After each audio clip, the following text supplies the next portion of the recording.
एक हिंदू धर्म की महिला जो लड्डू गोपाल की बहुत बड़ी भक्त थी, वो तीर्थ यात्रा पर जा रही थी। तो उसने अपनी मित्र जैन धर्म की महिला से बोला, सखी, मैं 1 माह के लिए तीर्थ यात्रा पर जा रही हूँ।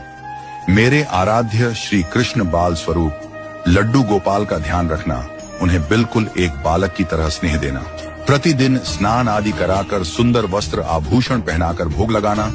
उस जैन महिला ने सब बातें सुनी और बोली कि हाँ सखी, तुम चिंता मुक्त होकर तीर्थ यात्रा को जाओ, मैं तुम्हारे लड्डू गोपाल का भली भांति ध्यान रखूंगी। इतनी सब बातें बताकर वह महिला तीर्थ यात्रा को निकल गई और जैन महिला ने सारा कार्यभार अपने सानिध्य में लिया और बड़े उत्साह और उमंग के साथ सुबह उठकर खुद नित्य कर्म से निवृत्त होकर लड्डू गोपाल के स्नान की तैयारी में लग गई। उसके बाद जब वो लड्डू गोपाल को नहलाने लगी तो उस महिला की नजर लड्डू गोपाल के पांव की तरफ पड़ी तो वह दंग रह गई, क्योंकि उनके पैर मुड़े हुए थे। उसे लगा कि उसकी वजह से उनके पांव टेढ़े हो गए हैं। इसका मुख्य कारण ये था कि उस महिला ने जब भी लड्डू गोपाल को देखा था, वस्त्रों एवं आभूषणों से सुसज्जित देखा था, वो इस बात से अनभिज्ञ थी कि लड्डू गोपाल घुटनों के बल पर बैठे हुए थे। उनका बाल स्वरूप ऐसा ही है। वह बहुत परेशान हो गई और सोचने लगी कि मैं अपनी सखी से क्या कहूंगी। उसने इतने विश्वास के साथ मुझे ये जिम्मेदारी दी थी और मैंने लड्डू गोपाल की देखभाल सही से नहीं की। ये सब सोचकर वह चिंतन में बैठी ही थी कि उसे याद आया कि उसकी सखी ने कहा था कि लड्डू गोपाल सिर्फ एक प्रतिमा नहीं बल्कि जीवित होते हैं।